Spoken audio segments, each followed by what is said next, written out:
Thank you, Miss Lara, sa tanong ninyo. Meron daw siyang 4 months old puppy and ang tanong niya kung anong magandang SDN soap para sa kanya. Nagpipink-pink daw kasi yung balat. Yung SDN po, dog food po yon. SDN, Super Dog Nutrition ang ibig sabihin nun. Ang tinatanong niyo po, yung soap natin, which is Super Dog Soap. Ayan, SDS naman yan. Super Dog Soap, ang pinakamaganda po no, para sa mga sakit sa balat, kung may mga rashes, may mga parang mites o parang mayroong mga problema sa balat nga na may parasitism, fungus, etc., hotspots.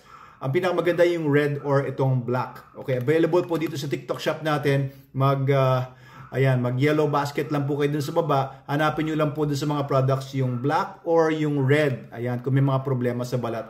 If you want na bumilis din yung pagtubo ng balahibo niya, meron din po tayo nitong Super Dog Shampoo and Conditioner Bar. Available din po yan sa sa TikTok shop natin. Comment lang sa baba. Meron din tayong mga dealers and distributors nito nationwide. Available din sa mga ilang mga shops, for example, mga vet clinics, mga pet shops. Dyan sa City Mart supermarkets sa Batangas and Mindoro. City Mart supermarkets. Available din po yung mga soaps natin. Ang maganda po dito sa mga soaps natin, all natural siya, kaya hindi po kayo dapat mangamba na baka makakasama ito sa mga puppies or masyadong harsh sa balat nila. Kasi ang ingredients lang naman ito, activated carbon. Okay, safe yan.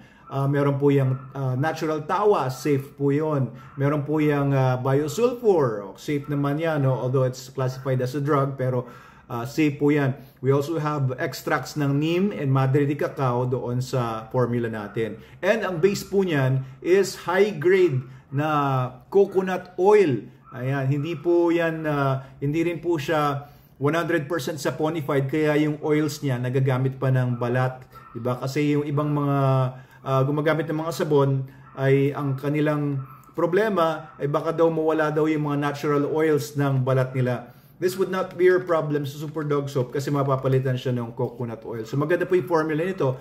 I developed this 2011 pa. Parang ganyan. So ano po, we've been using our Super Dog Soap on all our dogs. Ang ganda po ng resulta. Mas magiging shiny, healthy, and yung mga problema sa balat po ng mga aso nyo, madali po siyang masolve. Para doon naman po sa sobrang sensitive ang skin ng mga baby puppies, meron din pong Super Dog Young Puppies. Ayan. So, comment lang po sa baba kung may tanong pa kayo. And yung TikTok shop, i-click nyo lang po yung yellow button sa baba. Doc Abel Manalo po ito. Please follow and share our videos. Maraming salamat po. Thank you, Miss Lara.